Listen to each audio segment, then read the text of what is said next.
Lep pozdrav v današnjem potopu. Danes imamo pred sabo kup enih virov o eni precej znani igri, Cash Flow, analize, opisi, kje si jo da dobiti vse živo.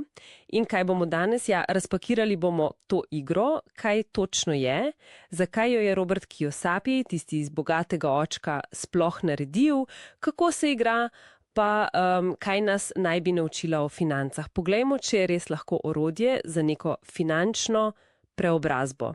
Osnova je kako preprosta. Uči se o denarju, o vlaganju med tem, ko igraš, da uideš tisti slavni podgani dirki. Sliši se, ja, malo marketinško skoraj, kaj ne?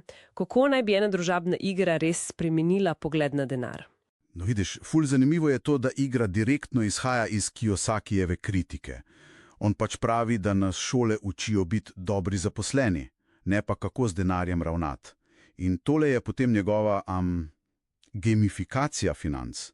Učenje skozi igro, simulacijo, kjer lahko delaš napake, brez da bi dejansko izgubil denar. Ampak zakaj ravno igra? Je to res bolj učinkovito kot recimo brati knjige ali iti na seminar?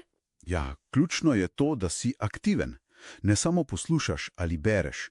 Moraš se odločati, moraš računati, se pogajati in takoj vidiš posledice.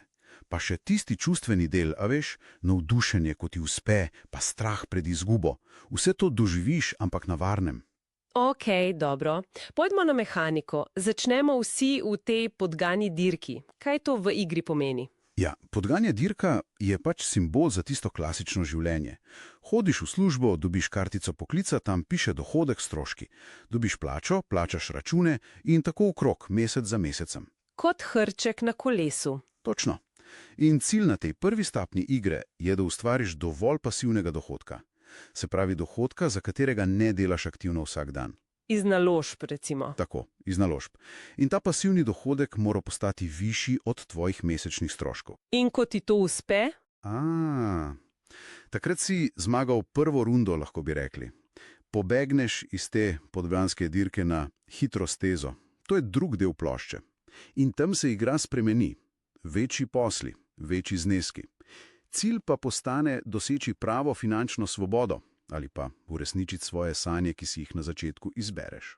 Ključno pri tem je pa, kaj sploh šteje za naložbo, ki prinaša ta pasivni dohodek. Tukaj pridejo v igro tiste Kiyosakijeve definicije, ali sredstva pa obveznosti. Absolutno. In te definicije so res jedro njegove filozofije. Malo drugačne so od klasičnega računovodstva mimogrede. Po Kiyosakiju je sredstvo čisto preprosto vse, kar ti prinaša denar v žep. Aha. Obveznost pa vse, kar ti denar iz žepa jemlje. Ful preprosto, ampak močno sporočilo. Zanimivo, ker recimo hiša, v kateri živiš, v računovodstvu je to sredstvo? Ja, računovodsko gledano je, ker ima neko vrednost, je del tvojega premoženja.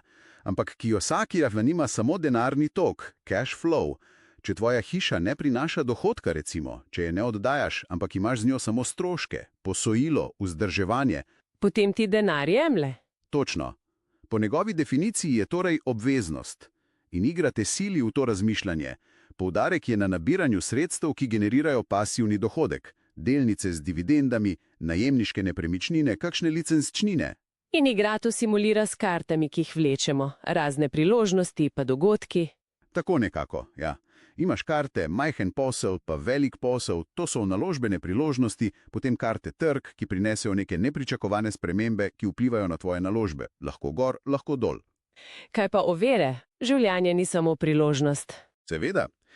Imaš karte kot stvarca, to so tisti nepotrebni izdatki, ki se kar zgodijo. Ali pa karta odpustitev. Izgubiš službo. Celo rojstvo otroka v igri poveča tvoje stroške. Vse to simulira to nepredvidljivost in kako pomembno je, da razumeš svoje finance. Pa še revizor je zanimiv. Revizor? Ja, to je eden od soigralcev, ponavadi tisti na tvoji levi. Njegova naloga je, da preverja tvoje izračune na finančnem izkazu. To te pa res prisili, da spremljaš številke in jih razumeš. Omenila sva vire. Očitno ni samo ena verzija te igre. Pa kako je z dostopnostjo pri nas? Ne, obstaja več verzij. Osnovna je Cash Flow 101, potem je naprednejša 202 z bolj kompleksnimi stvarmi, kot so opcije in podobno. Obstaja tudi verzija za otroke, Cash Flow for Kids. Aha. Ampak kar je pomembno, niti treba nujno kupiti tiste škatle, obstaja tudi brezplačna spletna verzija, imenuje se Cashflow Classic. Pri nas pa, igro se da kupiti v nekaterih spletnih trgovinah, recimo Bogati oče jo prodaja, pa verjetno še kje, lahko si jo tudi izposodiš v kakšni igroteki ali knjižnici. Pa obstajajo celo klubi. Klubi? Kot Cashflow Klub Slovenija. Ja, točno ta, kjer se ljudje dobivajo in redno igrajo skupaj. Tako da skupnost je kar aktivna. Dobro, če potegnemo črto, kaj smo zdaj izluščili iz tega? Cashflow očitno ni samo za zabavo? Definitivno ne. Je predvsem simulator, bi rekel. Pomaga ti prepoznati lastne vzorce. Kako reagiraš na tveganje, na priložnosti, na izgubo. Hkrati te pa, uči tiste ključne razlike med sredstvi in obveznostmi, ampak skozi denarni tok. In poudarja pomen pasivnega dohodka, lahko ti kar nastavi ogledalo, kar se tiče tvoje finančne miselnosti. In zakaj bi bilo to polombno za poslušalce, za nekoga, ki zdajle posluša ta potop? Zato, ker ponuja varno okolje. Za eksperimentiranje, za soočanje s strahovi ali pa s prepričanjem o denarju, ki jih vsi imamo, a ne? Mogoče ti igra ne da vseh odgovorov, to je jasno.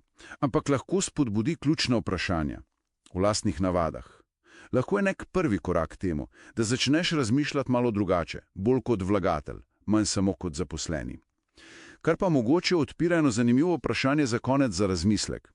Če za trenutek vzamemo to Kiyosakijevo definicijo iz igre čisto zares, kaj v našem dejanskem življenju, čisto izven te igralne plošče, res deluje kot sredstvo? Kaj nam dejansko prinaša denar v žep? In kaj je samo obveznost, ki nam ga jemlje, čeprav mogoče mislimo, da je to nekaj vrednega? Koliko imamo enega in koliko drugega?